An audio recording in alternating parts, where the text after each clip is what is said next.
destroyed the economy in Germany by simply lending money with high interest. People that cannot meet this demand, the business is not growing as high as they thought it was going to grow, ended up closing down shop and saying, listen, I'm defaulting, and declare bankruptcy, I have to start all over. Oh, it was the Jewish guy. When Hitler says, yeah, all of the lending is from the Jews, everybody joined him. Overnight, a loser named Hitler that never had anything significant of meaning became a world leader that's very powerful. Why? HaKadosh Baruch Hu says, you didn't listen to the warnings, now here's the message. 500 years before that in Spain, the same thing happened. 900 years in England, it happened. 1186. The Jewish people were doing really well financially. Primary business, lending money, ignoring the Torah rules. One day, the leader of the place goes on vacation. They're going to decide to start mass murdering Jewish people in the streets. Why? We're tired of paying you interest.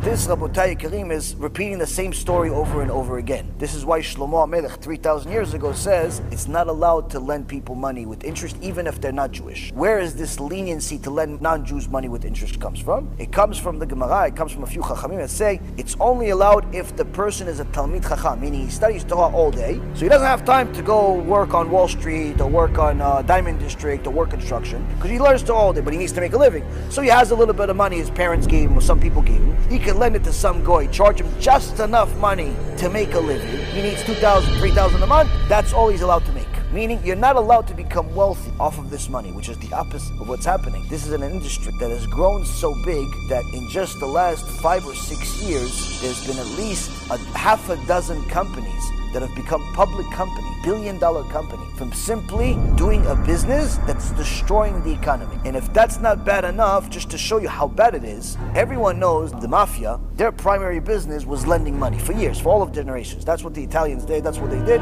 You didn't have money from the bank, nobody was able to lend you. You go to the Tony from the mafia, he says, how much do you want? I want 100,000. Okay, 100,000, 30 points a week. Pretty much by the time you paid him back the loan, you gave him also 2 lungs too. Or he took him out of you. One way or the other, he's getting his money back. This business of merchant cash advance business is so horrible. The mafia shut down. They don't lend money in the streets anymore. You know how they lend money? They also open merchant cash advance. Why? There's more money there, legally. If the mafia is your co-worker, that already gives you enough of an understanding it's not a good business. HaKadosh Baruch Hu gave us warning signs. When we don't follow them, problems happen.